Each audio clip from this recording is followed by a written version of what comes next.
حضرت اویس کرنی رضی اللہ عنہ کو بہت خواہش تھی کہ اللہ کے نبی کی زیارت کر لوں، مگر ماں کی خدمت کی وجہ سے کبھی نہ جا سکے۔ حضرت اویس کرنی اللہ کے پیارے نبی صلی اللہ علیہ وسلم کی زیارت نہیں کر سکے، لیکن دل میں حسرت بہت تھی کہ اللہ کے نبی صلی اللہ علیہ وسلم کا دیدار کر لوں۔ ماں تھی اور ان کی خدمت آپ کو حضور صلی اللہ علیہ وسلم کے دیدار سے روکے ہوئے تھی۔ ادھر نبی صلی اللہ علیہ وسلم یمن کی طرف رخ کر کے کہا کرتے تھے کہ مجھے یمن سے اپنے دوست کی خوشبو آ رہی ہے۔ ایک صحابی رضی اللہ عنہ سے کہا، یا رسول اللہ صلی اللہ علیہ وسلم، آپ ان سے اتنی محبت کرتے ہیں اور وہ ہے کہ آپ سے ملنے بھی نہیں آئے۔ تو پیارے آقا محمد صلی اللہ علیہ وسلم نے کہا کہ ان کی بوڑھی اور نبینا ماں ہے، جس کی اویس بہت خدمت کرتا ہے اور اپنی ماں کو وہ اکیلا چھوڑ کر نہیں آ سکتا۔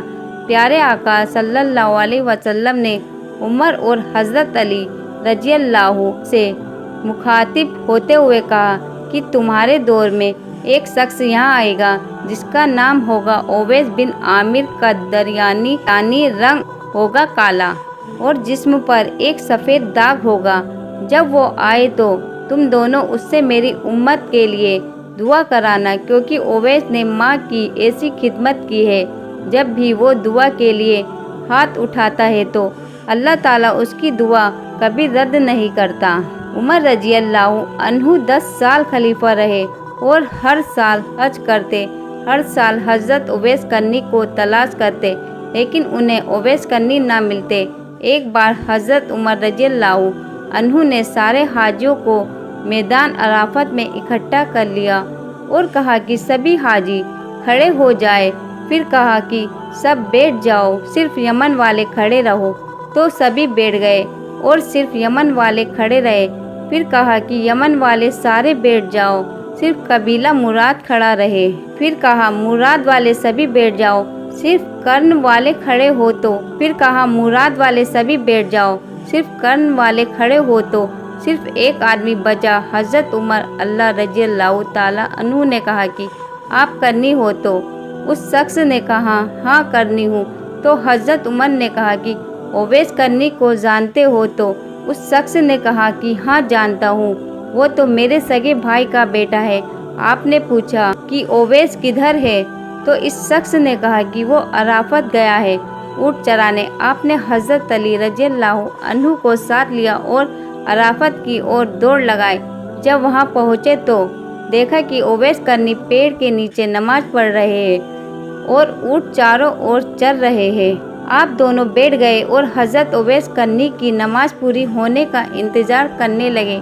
جب حضرت اویس کرنی نے سلام پھیرا تو حضرت عمر رضی اللہ تعالیٰ عنہ سے پوچھا کون ہو بھائی؟ تو حضرت اویس کرنی نے کہا اللہ کا بندہ۔ تو عمر رضی اللہ عنہ نے کہا کہ سارے ہی اللہ کے بندے ہیں، لیکن تمہارا نام کیا ہے؟ تو حضرت اویس کرنی نے کہا کہ آپ کون ہیں؟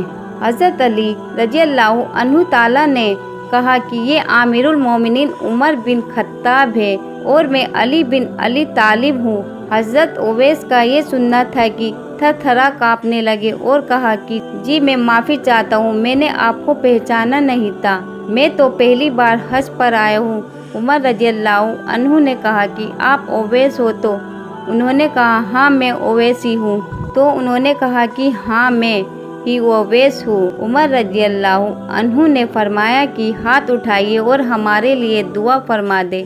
وہ رونے لگے اور کہا کہ میں دعا کروں؟ آپ لوگ سردار اور میں نوکر آپ کا، اور میں آپ لوگوں کے لیے دعا کروں؟ تو حضرت عمر رضی اللہ تعالیٰ عنہ نے کہا کہ ہاں ہمارے آقا محمد مصطفیٰ صلی اللہ علیہ وسلم کا حکم تھا، اویس جب بھی آئے تو دعا کروانا۔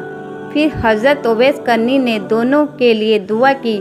سرکار نے کہا کہ جب لوگ جنت میں جا رہے ہوں گے تو حضرت اویس کرنی بھی چلیں گے، اس وقت اللہ فرمائے گا باقیوں کو جانے دو اور اویس کو روک لو۔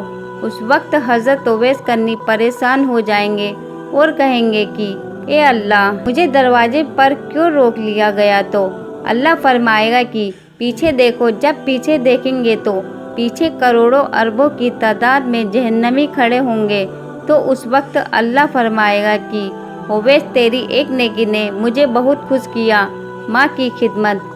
تو انگلی سے اشارہ کر، جدھر تیری انگلی پھرتی جائے گی تیرے طفیل سے ان کو جنت میں داخل کرتا جاؤں گا۔ سبحان اللہ۔